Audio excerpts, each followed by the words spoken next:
If you are looking to impress at your next dinner party, look no further than Cioppino, a deceptively easy seafood stew. Hi, I'm Mark, and today I am going to show you how to make San Francisco Cioppino.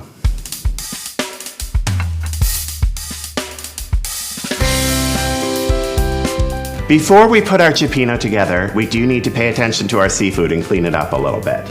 First of all, with our clams, you're going to want to check them over. If there are any that have cracked shells or they are open, you're going to want to toss those. Then take all of them, put them in a colander, and run them under some nice cool water, and rub with your finger until it's nice and clean of any dirt or sand or debris. You can also use a seafood scrubber as well. With the mussels, you'll want to do the same thing. Run them under some nice cool water, scrub away any dirt with your fingers, and if there are any open, just give them a gentle tap and they'll close right up. Some of them, you might notice a little protrusion on the side. That is called the beard of the mussel. You just gently take that between your thumb and forefinger and just tear it off the side. And then with your whitefish, such as your halibut or any other whitefish that you use, cut it into 1-inch chunks so it will cook nice and evenly in the Cioppino. Your bay scallops, you'll want to rinse under some nice cool water as well. Shrimp, make sure that you get these peeled and deveined. If they are not peeled, just peel the shell off and make sure that the vein in the back, you can remove that with a small paring knife. The calamari or squid typically arrives in tubes. You can cut that into 1/4-inch or 1/8-inch rings like so. And finally, with your Jonah crab claws or your snow crab claws, whichever you prefer, you're just going to take a look at these. If they are a little big and unmanageable, you can break these up into smaller pieces if you prefer. The beauty of all of this is that you can have most of this prep work done at your local grocery store or fish market if you ask them kindly. This cuts down on so much of the prep work for your Cioppino. Now that all of our seafood is prepared, it's time to start preparing the broth.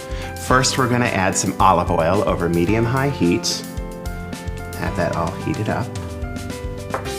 And next, we're going to add some fennel. Now, fennel is essential to Cioppino. This fun-looking vegetable here has a nice anise flavor. It's nice and sweet and herbaceous, and it works perfectly with the seafood. I've sliced the fennel up into small pieces and fairly thin. If you don't want to hand slice these, you can always use a mandolin and get really nice thin slices as well.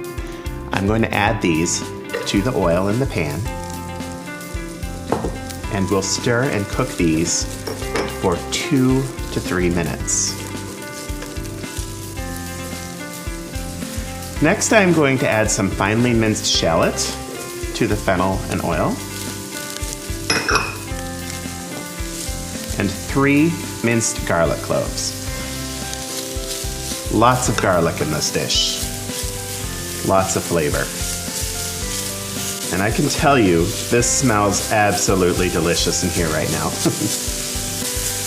Now, all of these aromatics have cooked up beautifully, and I'm gonna add even more. I have 2 sprigs of rosemary, fresh rosemary, and 6 sprigs of fresh thyme.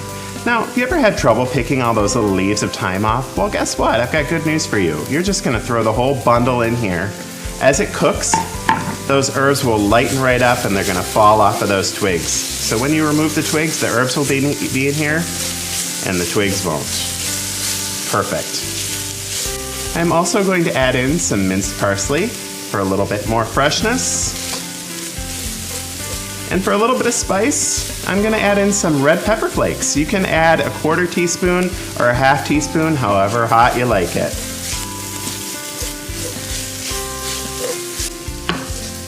Next, add 2 cans of crushed tomatoes.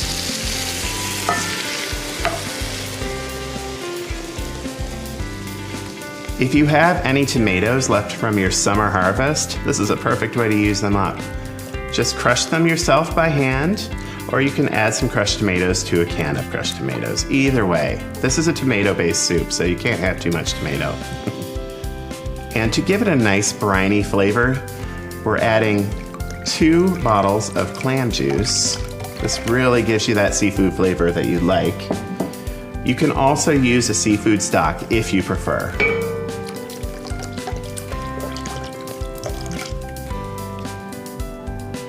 And yes, we are going to add some wine to this recipe. Use whichever wine you prefer to drink. I have seen cioppino made with red wine, white wine. Our recipe uses red wine, but you can use any wine you'd prefer. You can use a Merlot, a Cabernet Sauvignon, but definitely make sure it is one that you personally like to drink. And finally, don't forget your salt and pepper. Stir that in, and we're gonna bring this to a boil. Our broth is at a nice boil right now, so now I'm going to turn down the heat and let it simmer uncovered for 20 minutes. All right, our broth has been simmering for 20 minutes. It's nice and thick. It smells amazing.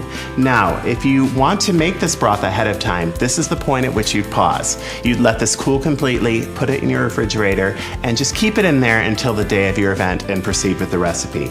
However, we're gonna continue on with our recipe, and first I need to remove the herb stems where they're hiding in here. There's one.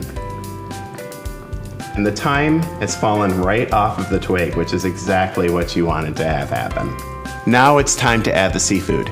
And you're gonna wanna do this in stages so that they all cook just right and perfectly even. We're first going to add in the shrimp, the mussels, and the clams. Stir these a little bit.